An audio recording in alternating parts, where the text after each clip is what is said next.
temple of Philae in Aswan. As you can see, it's beautiful.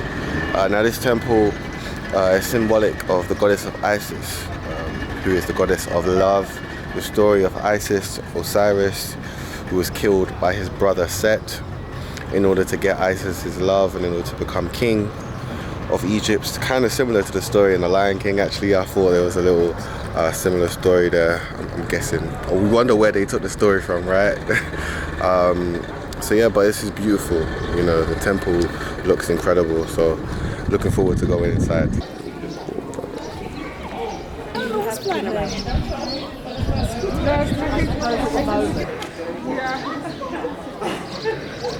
Check the capitals. You can see that the capitals are a mix of different flowers, different roses, different plants. Egyptian had one design. A lotus flower, the holy flower, if it open or closed. So the pillar will be like so or like that. That's the design of the Egyptian temples, like I'll show you there in Luxor, Karnak and Luxor temple. But these temples, or these pillars made by the Greeks, they're trying to improve it, trying to make it better than the Egyptian used to make it there. That's why they make a mix of different flowers. Where we're standing now, that we call it the open columns, the open yard, which is the biggest part and the biggest section of the temple. Every temple in Egypt here consists of 3 sections. Holy, the holiest, pillars yard, or hypostyle hall, and the big open columns yard, here like here. This one refers especially for the common, the public, the majority. That's why this one should be the biggest one of the building. But still, the building unfinished yet. Check behind you, these pillars, the capitals. Check the other side. You can tell, you can see the inscriptions, carved scenes everywhere. These are empty. The building been standard, and they, as you see, the first 6 pillars, they started to script it or carve the capitals, but they left the rest of them empty, finished, unfinished. What? You know Constantine? Mm-hmm. Yes. Who built these buildings? Who pay for the buildings? Not the common people, the gods, the kings of Egypt. So after Constantine, everything changed. Who paid for these buildings? Roman emperors or Greek kings. But when Constantine converted to Christianity, believed in Christianity or believed in Jesus Christ, he stopped buildings. That's why I'm not gonna pay anyone any more bonds or any more money. By helping by the international, can say really, communities, UNESCO, America, England, Germany, French, Czech Republic, Spanish. If you've been to Spain, Barcelona, you'll find a small temple. We give it to them as a present. If you've been to America, Metropolitan Museum, a small temple also, we give it to Americans as a present. Because they help us to move the Nubian temples. That's the Nubian land. That temple made in the middle of the Nubia. That's how Nubians worship the Egyptian gods. You got it? So Nubians and Egyptians kind of like close, cousins. But still, sometimes you have a problem between cousins. That's why you have that hate-love relation with Nubians. We know that they're the main source of gold is from Nubia. And Nubians also use the most main fruit or food from Egypt. That's how you can get like that connection between both of them. By the River Nile, it's very easy to do that kind of trade between the 2 countries. That's why the building here made by the Greeks in Aswan to control the entire land in here. So the building not just for the gods, also as a center. The king can control the entire province here from that section here. Big, large building, army units here, collecting taxes from the common. That's why the building is really important as a strategical position for the power of the king or for the army forces. Here where Horus been delivered. Horus been birthed here, and his mother delivered him here. That's why we call it the birth house.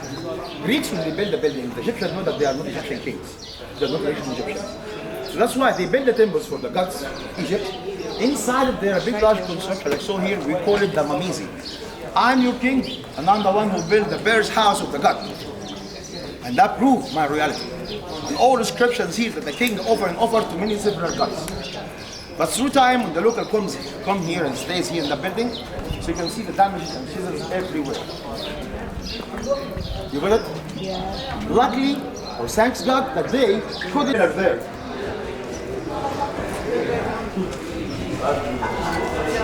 I had before a guest, her name is Roman. When we get to the temple here, God is there. Roman. 1841. Imagine guys who came here, or your grandfather came here in Egypt, let's say 600 years ago. This was the time.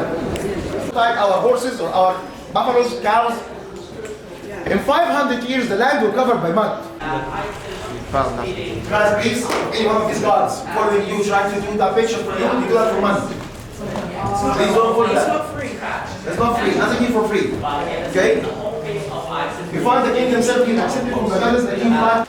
By the way, when the Egyptians present the woman breast, it's African way. That's why. Horse flower, if you cut the flower and put the water again, it will grow. And that's why for the Egyptians, it's a symbol for their day in life. Wishing them, and believe me guys, we have a new research there, we found that the lotus flower is one of the most purest materials. Nowadays we use it to paint in the houses, same cells of the lotus. Because the dust can't stand on the flower.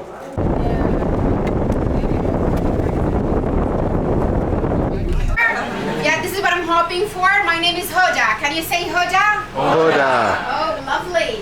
So I'm going to explain to you everything we got here, but before getting started, let's see what would you love to have as a welcome drink. Here we got hibiscus tea. This is my recommendation to you. Cold, fresh, very lovely. Look like red wine, but of course without alcohol. And the second one is the hot tea with mint, and this one is good for stomach problems. Who would love to have the cold, fresh juice? Please raise your hand. Cold, fresh juice, hibiscus, yes. Hibiscus tea. Who would love to have the hibiscus tea? Raise your hand. 1, 2, 3, 4, 5, 6, 7, 8, 9, 10, 11, 12, 13, 14, 15, 16, 17, 18, 19, 20, 21, 22. I mean, 25. Kirkadi. Tea with mint. Hot tea with mint. 1, 2, 3, 4, 5, 6, 7, 8. منهم 10 شاي. Whiskey, tequila, vodka. Very good. Maybe after Tequila. because I need you a little bit sober, so maybe after explanation, okay? Good. So now let's start. Here we are specialized in 3 things. The first thing is the handmade fancy bottles that are around you. All these bottles, we make it here. And we do it here. It is not made from like a normal glass. This is Pyrex glass. You know Pyrex? Yes. The one that we use in cooking. Solid enough, can bear anything. We blow it with mouth, give it a shape with our hands, and paint it with colors. Thank you, dear. Some of these bottles decorated with gold, 13 karat gold. You can use this one as an essence container. It would be so fancy to have it in your dresser. Just put the essence inside it and use it like that. Or you can use it for decoration. These ones there, something that one. The price underneath it in Egyptian pounds. This one, it doesn't have price tag, so I think it's for free. Oh, okay. I love it. Yeah, sure. This one is an essence burner. We got a lovely therapeutic oil that is so good in burning. You just put whatever you want to burn in the upper part, tea candle down there, and leave it wherever you stay. About packing, yes, sweetie. I'm gonna bring a chair here. Good? Okay. So this one, we pack it very well by using a lot of bubble paper, so don't worry with packing. Because we know at the airport they threw the bags without caring what is exactly inside it. So we do all procedures of safety to make it sure that get home safe and sound. This is the first item. Now we're going to move to the second 2 items that is, I consider it the crucial ones, the most important ones, and the one that is considered so unique. The first thing, it is the aromatherapy oils, or in another word, healing oils. These are organic oils. Organic means natural. Totally free from any chemicals, any pesticides, no synthetics, no fillers, nothing in it. This is only the extraction of herbs, seeds, animal glands, wood, plants. These oils for what? These are for treating and healing your body problems in a natural way, without leaving any side effect, without causing any organ deterioration in the long term of using them. We got different oils for different problems. We got oils for hair problems, skin problems, bones problems, losing weight, anti-aging, for sexual source of like properties, for every single thing we got it here. So this is the most crucial part, and this is the one that I recommend to start with. But after all, it's up to you. The second part, it is the essence. Do you know what essence exactly mean? Do you got any idea? The smell. What is the difference between essence and perfume? No, the base, exactly. The essence is the base of the perfume. The essence is totally free from any alcohol or stabilizers or distilled water. This is only the extraction of the flower. To get such a quantity of essence, you need to squeeze tons and tons of flour. You know the way of doing wine? This is exactly the same way that the ancient Egyptian used to do their essences. Here we do the same way till this moment to prepare our essence. This essence is 100% pure, lasts longer, smells better in your skin. Here we got the essence of the ancient Egyptian, like what in my hand here, and this is definitely recommended for all of you. This is the Blue Lotus. This is a natural color, by the way, which is so interesting and very intriguing. You can hardly find it anywhere else. The ancient Egyptian used to use this essence for purifying something called the third eye. Have you heard about the 7 chakras? Yes. Here we got the 7 oils that the ancient Egyptian used to use for purifying the 7 chakras. This is the very deep thing to do it and to use it. And we got also the base of the international brands. I'm talking about the original ones. What is your favorite perfume? What do you use? Which one? Okay, this is the Apple one. We got here all these brands like Chanel, Christian Dior, Saint Laurent, Givenchy, Versace. But the difference between here or any perfumery place, that here you don't pay for propaganda, for marketing, for name of company, shape of bottle, for all these stuff. And here you got it 100% pure, which lasts longer and smells better. So for now, I give you like a general idea. I prefer to start with the healing because in my opinion more crucial, but it's after all, it's up to you. What would you love to do first? Aromatherapy or healing or the essence? Healing. Thank you. This is the list of the healing. Yes, this is one. Yeah, this is the one that comes in the Secret of the Desert, and this is 61, but it's in the essence. We're gonna go through that after we finish from the healing, okay? So this is the list of the healing. This list is gonna be totally yours. All I want you to do, if there's any oil while I'm explaining it to you after trying it with me, if you feel yourself you need it, you may get it, just do mark at it to know the ones that you like from the ones that you are not interested. My friend gonna give you a list, gonna give you a list like that, and the other one gonna give you a pencil to help you in marking and taking notes. Who interested, pick the list from her. Let's start.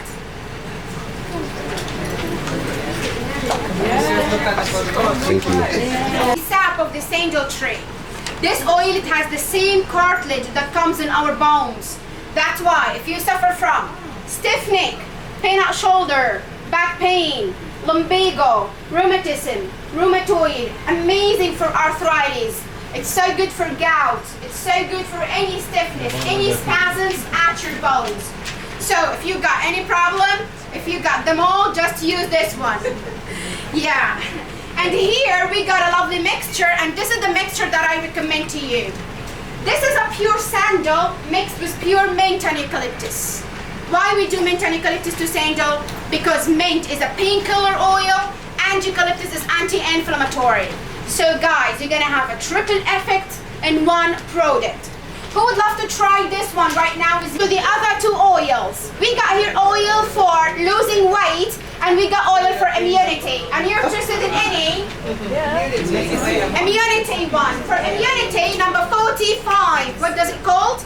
Black cumin. Have you heard about a name called Nigella sativa? Yes. It's black seed oil. Yes. The same thing. Nigella sativa, this is the healthiest aromatherapy oils in the whole world. This one recommended for what? Recommended for making your immune system very strong to face any virus or bacteria would attack it. It's so good for people who got digestive problems, colon problems, kidney, liver. If you got like constipation, diarrhea, if you got any problem in your body, just use it up. And also it's considered as a natural detox, a lovely natural detox. It's so good. The medicinal report that have been made about this oil approved that this oil helps in saving your body from having heart attacks or blood clots easy. It's so good for Parkinson's, fights tumors. If you would love to use it, just make it your daily routine. 10 drops in any drink and have it. Like that. Or you can have it pure. I drink it every day. Pretty Like much. that. I love taking it pure. It tastes, yeah, but it's good for you. Yeah, it's good for you. It clears, it helps. It helps. The black seed oil or black cumin oil, I'm going to give you 1 drop. Just raise your hand.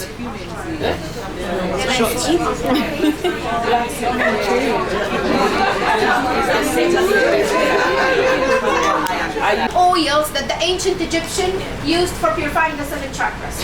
We have already taken 2 from the healing, which is sandal and mint. Sandal is the root chakra, mint is the throat one. Okay? These are the 2 ones. Sandalwood is the root chakra, the one that's responsible for being grounded, and mint is the one that is responsible for connection. Okay? Frankincense is the solar plexus one. Frankincense, number 42. This is the solar plexus one. The one that is responsible for sexual life for ladies. Okay?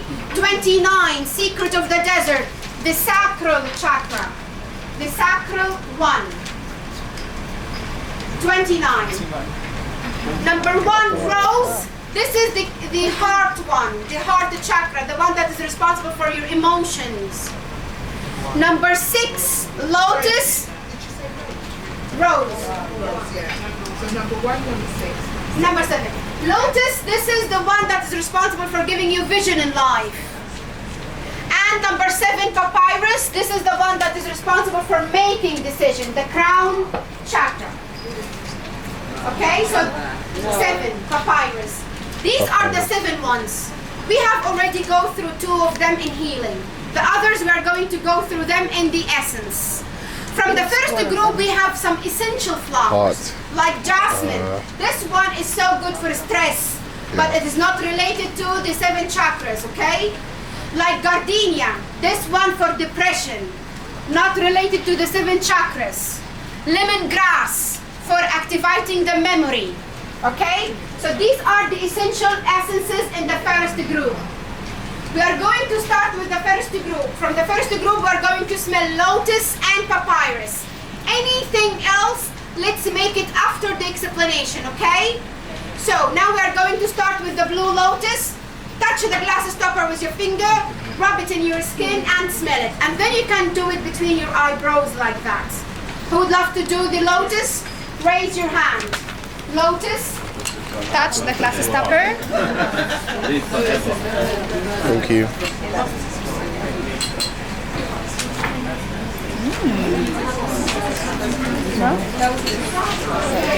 I'm using the pressure points. Okay. Don't forget tea.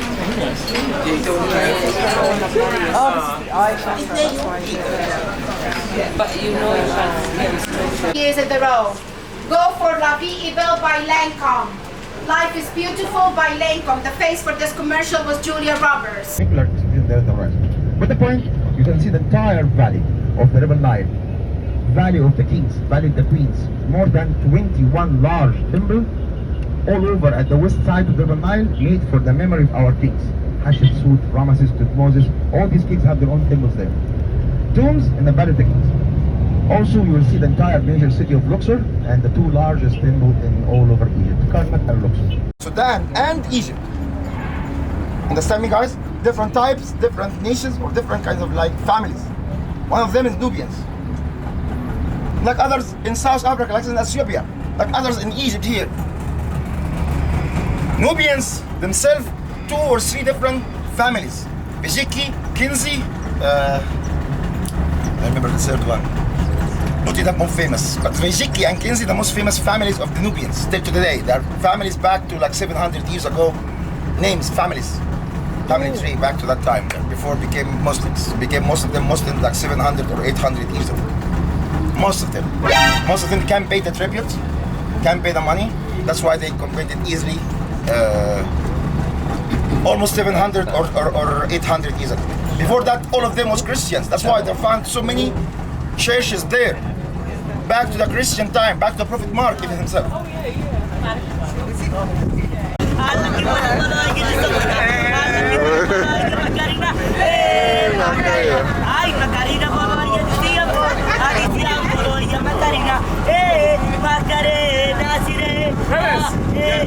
Tell him to learn the song, yeah? No, you have to tell him to learn the words of the song.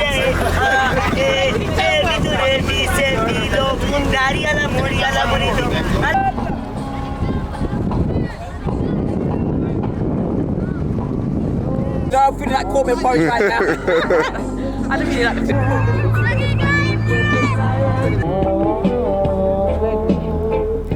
What do you young folks know about them tunes? young boy. You're the baby there. You know about these tunes. And Luxor is beautiful. Is it? Luxor, yeah. Luxor.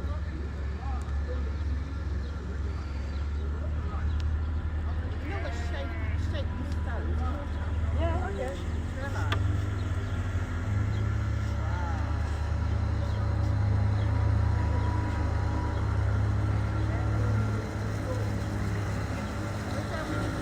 I don't want to be DJ man, DJ's rubbish man. DJ, I'm going to have to second man. Innit? Who you got on it? Who's doing it?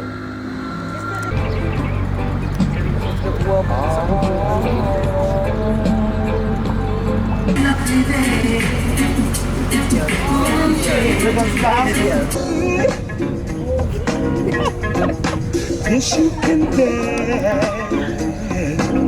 Oh, you should know.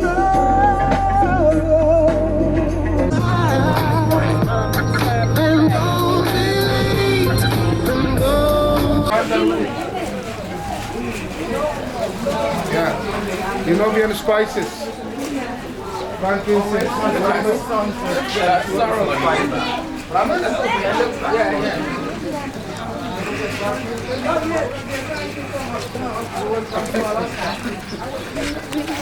Oh, blue. Yeah, blue, yeah.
saw that rapturous welcoming, and yeah, I just feel way more at home in Aswan than I do in Cairo.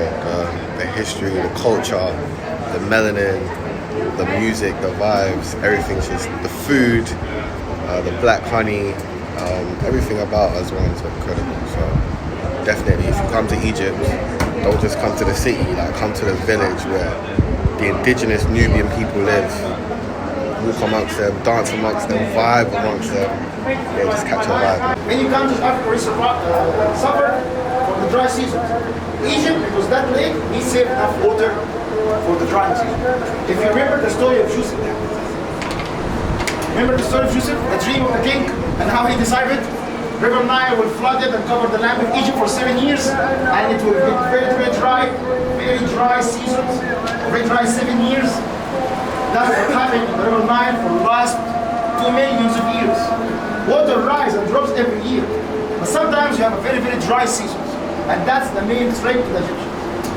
It's a very dry country, not rainy country like Ethiopia or like Africa, or Middle Africa. It's very dry. So with no rains, no waters, we will suffer. During time, like what happened during Joseph, happens before Joseph and after Joseph, many times in Egyptian history.